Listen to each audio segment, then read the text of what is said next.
Friends, bills of exchange में कई features demand draft जैसे ही होते हैं। एग्जैक्टली। एंड ये नेगोशिएबल इंस्ट्रूमेंट एक्ट 1881 के अनुसार नेगोशिएबल इंस्ट्रूमेंट्स हैं। हाँ।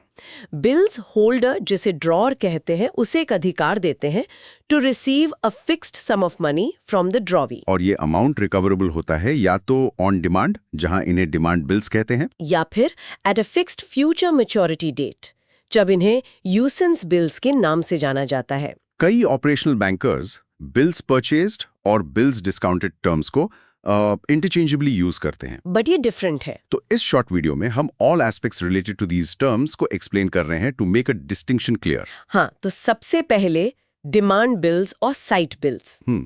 जब कोई बैंक एक डिमांड बिल ऑफ एक्सचेंज को नेगोशिएट करता है तो it purchases the value in the bill. मतलब ये बैंक को बिल की सेल के बराबर है। बिल्कुल, ओनरशिप बैंक को ट्रांसफर हो जाती है और बिजनेस को face value minus charges and commission मिलता है। ठीक है।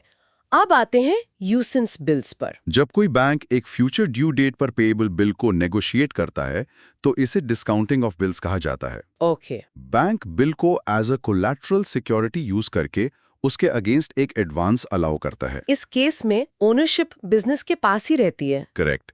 बिजनेस को बिल की डिस्काउंटेड वैल्यू मिलती है और जो डिफरेंस होता है, फेस वैल्यू और पेड अमाउंट के बीच का डिफरेंस डिस्काउंटिंग चार्जेस को रिप्रेजेंट करता है। वी होप कि आप इसे यूजफुल पाएंगे। फ्रेंड्स, पिछले 30 सालों में 10 लाख से ज्यादा बैंकर्स ने हमारे video lessons and PDF material को यूज किया है इन passing the JAIB, CAIB promotion exam. आपको हेल्प करने के लिए हम YouTube पर फ्री क्लासेस कंडक्ट करते हैं जो बेसिक्स बिल्ड करने में हेल्प करती हैं। But if you really want to improve your chances of passing the exam in single attempt, तो हमारा updated content use करें and log in करें हमारी वेबसाइट nstourschoolofbanking.com के courses पेज पर।